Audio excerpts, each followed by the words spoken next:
के माध्यम से सदन के सदस्यों को एक अपील करना चाह रहा हूं ताकि हम इन सब विषयों पर, क्योंकि हमारा कृषि प्रधान प्रदेश है, किसान हमारा अन्नदाता है, किसान की जो व्यवसाय है, तो जो काम है खेती, ये खुले आसमान के नीचे है और बहुत ज्यादा जिसको कहना चाहिए कि रिस्क एक्सपोजर प्राकृतिक आपदाओं का भी है, बीमारी का भी है, बाकी सब चीजों का भी है। तो इसमें विषय तो बहुत है, लेकिन केवल कंपनसेशन के नाते पहले तो सरकारें ही कंपनसेशन दिया करती थी, लेकिन प्रधानमंत्री ने जब से फसल बीमा योजना शुरू की है, तो मैं समझता हूं ये चर्चा 25-30 साल की चर्चा के बाद ये प्रावधान आया कि एक फसल बीमा योजना बनाई जाए और फसल बीमा योजना को स्वीकार करके और उसको लागू किया गया। कुछ परिवर्तन भी बीच बीच में होते रहे, लेकिन मेरा निवेदन यह है कि हम किसानों को भी इस बात के लिए प्रेरित करें कि वो इंश्योरेंस कराएं। इंश्योरेंस कराने के कई प्रकार के लाभ अपने को जो दिख रहे हैं कि एक तो कंपनियों का अपना एक सिस्टम है, उसमें कोई अदल बदल करना होगा, कमी होगी तो ध्यान कराया जा सकता है, ये कमी है इसको ठीक किया जाए। दूसरा, कंपटीशन में कंपनियां भी कई आती हैं, उनका अपना अपना रेट रहता है, उस कंपनियों में रेट में भी आते हैं। उस रेट का ज्यादातर हिस्सा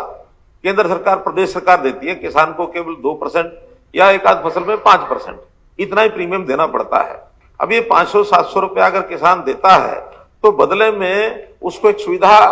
मिल जाती है कि उसका प्रीमियम, उसका नुकसान होने के बाद राशि,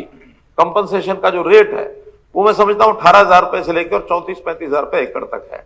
सरकार की सीमा है अपनी, सरकार ने 12,000 से 15,000 किया इस बार, तो हम 12,000 से 15,000 ही दे पाएंगे, इससे ज्यादा तो नहीं दे पाएंगे। अगर इंश्योरेंस कंपनी के माध्यम से उसको मिलता है तो 18,000 से लेकर 35,000 रुपए तक मिलता है, राशि बढ़ती है और उसको कंट्रीब्यूट मात्र 2% या जो भी कुछ राशि उसके करना पड़ता है, बाकी केंद्र सरकार और प्रदेश सरकार करती है। इसलिए एक तो यानी प्रधानमंत्री फसल बीमा योजना की ओर प्रेरित करना चाहिए हमको, किसान समाज को। ये कोई बाधा वो नहीं है, कंपल्शन नहीं है कि उसको कराना ही है, क्योंकि पहले लोनी किसान के लिए बैंक करते थे और बैंक को क्योंकि अपने पैसे की चिंता होती थी, भी नुकसान हो जाएगा तो मेरा पैसा कहां से आएगा, वो ना डूबे, इसलिए लोनी किसान से लिया जाता था। हमारे या किसानों के विरोध के कारण से उसको छूट दे दी गई, भी कराए या ना कराए। लेकिन मेरा कहना है कि इसमें प्रेरित करना चाहिए किसानों को कि प्रधानमंत्री फसल बीमा योजना के अंतर्गत वो बीमा कराए। आपके माध्यम से सदन के सदस्यों को एक अपील करना चाह रहा हूं ताकि हम इन सब विषयों पर, क्योंकि हमारा कृषि प्रधान प्रदेश है, किसान हमारा अन्नदाता है, किसान की जो व्यवसाय है, तो जो काम है खेती, ये खुले आसमान के नीचे है और बहुत ज्यादा जिसको कहना चाहिए कि रिस्क एक्सपोजर प्राकृतिक आपदाओं का भी है, बीमारी का भी है, बाकी सब चीजों का भी है। तो इसमें विषय तो बहुत है, लेकिन केवल कंपनसेशन के नाते पहले तो सरकारें ही कंपनसेशन दिया करती थी, लेकिन प्रधानमंत्री ने जब से फसल बीमा योजना शुरू की है, तो मैं समझता हूं ये चर्चा 25-30 साल की चर्चा के बाद ये प्रावधान आया कि एक फसल बीमा योजना बनाई जाए और फसल बीमा योजना को स्वीकार करके और उसको लागू किया गया। कुछ परिवर्तन भी बीच बीच में होते रहे, लेकिन मेरा निवेदन यह है कि हम किसानों को भी इस बात के लिए प्रेरित करें कि वो इंश्योरेंस कराएं। इंश्योरेंस कराने के कई प्रकार के लाभ अपने को जो दिख रहे हैं कि एक तो कंपनियों का अपना एक सिस्टम है, उसमें कोई अदल बदल करना होगा, कमी होगी तो ध्यान कराया जा सकता है, ये कमी है इसको ठीक किया जाए। दूसरा, कंपटीशन में कंपनियां भी कई आती हैं, उनका अपना अपना रेट रहता है, उस कंपनियों में रेट में भी आते हैं। उस रेट का ज्यादातर हिस्सा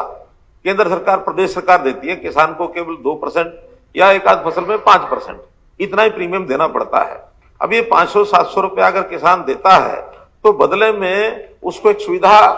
मिल जाती है कि उसका प्रीमियम, उसका नुकसान होने के बाद राशि, कंपनसेशन का जो रेट है वो मैं समझता हूं 18,000 रुपए से लेकर 34-35,000 रुपए एकड़ तक है। सरकार की सीमा है अपनी, सरकार ने 12,000 से 15,000 किया इस बार, तो हम 12,000 से 15,000 ही दे पाएंगे, इससे ज्यादा तो नहीं दे पाएंगे। अगर इंश्योरेंस कंपनी के माध्यम से उसको मिलता है तो 18,000 से लेकर 35,000 रुपए तक मिलता है, राशि बढ़ती है और उसको कंट्रीब्यूट मात्र 2% या जो भी कुछ राशि उसके करना पड़ता है, बाकी केंद्र सरकार और प्रदेश सरकार करती है। इसलिए एक तो यानी प्रधानमंत्री फसल बीमा योजना की ओर